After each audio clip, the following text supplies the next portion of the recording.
RMC, 6h-10h, Bourdin & Co, Jean-Jacques Bourdin. Martine Brousse, bonjour Martine.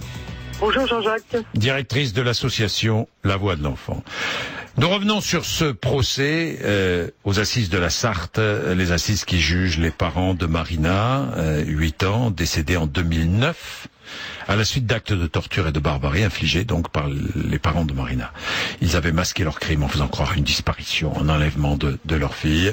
Ils sont donc jugés pour actes de torture et barbarie ayant entraîné la mort. Ils encourent la réclusion criminelle à perpétuité. Aujourd'hui commencent les plaidoiries des parties civiles. Lundi, ce seront les plaidoiries de la défense et mardi, le verdict.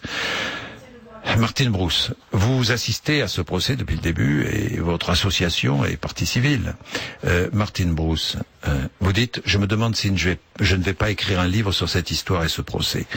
Vous me dites, et je l'entends, je l'ai entendu à travers vos premiers témoignages, je crois que j'ai jamais vu ça. Martine, en effet, vous savez, il n'y a pas de degré dans l'horreur, mais je crois que là, nous sommes arrivés au summum de l'horreur. Et il est important que vos auditeurs comprennent bien que ce sont des parents responsables. Ils sont reconnus sains d'esprit. Le père, à un moment donné, a dit « je suis un monstre ». Non, ce n'est pas un monstre. Il a commis des actes monstrueux et ils doivent être l'un et l'autre condamnés pour ces actes monstrueux.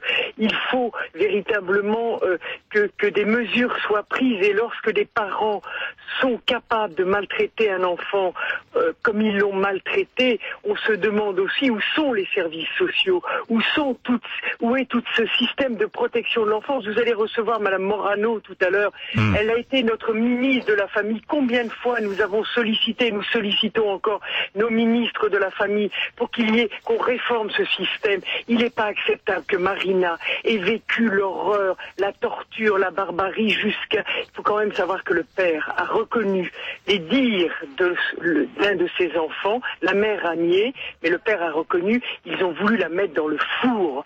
Enfin, au-delà de toutes les horreurs, je crois que on est passé à une dimension qui même nous dépasse, et je ne comprends pas cet aveuglement et cette surdité des services sociaux. Oui, pour que les auditeurs comprennent, ceux qui n'ont pas suivi ce procès, Éric le père, Virginie la mère, ne souffrent d'aucun trouble psychique grave ou psychologique altérant le discernement, on est d'accord.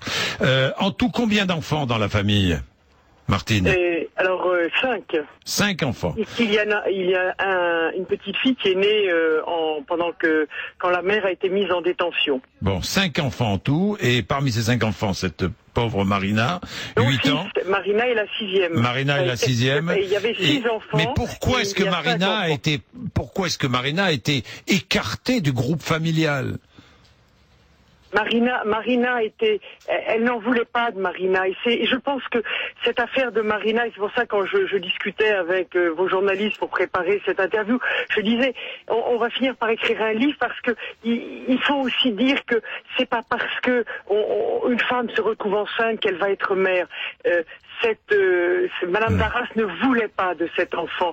Elle a pensé même à une IVG à un moment donné. Elle a porté à terme sa grossesse, elle a abandonné son enfant, elle a accouché sous X même, et elle est revenue sous la pression de sa famille rechercher cet enfant, donc dès le départ. Et elle a dit une phrase qui, moi, m'a beaucoup marqué, le mercredi, lorsque j'étais à l'audience. Elle a dit: en fait, j'ai reporté ma haine de Sabatier, donc de son mari, sur Marina. Il y a eu un abandon à un moment donné aussi de Sabatier, et je crois que c'est là où les services sociaux auraient dû assurer un suivi de cette prise en charge. Et il faut faire comprendre à ces femmes qu'elles ont le droit d'abandonner un enfant qu'elles ne veulent pas. On n'apprend pas à être mère. Oui. On l'est instinctivement. Oui. Pourquoi, dites-vous, les services sociaux ont dysfonctionné ? Et les institutions sont responsables? Les institutions sont responsables parce qu'il y avait tous les clignotants. Il faut les quelques éléments que je viens de vous donner de torture. Marina a subi ces tortures pendant 6 années. La tête sous l'eau, les brûlures, pendant 6 ans. C'est pas 1 an, 2 ans.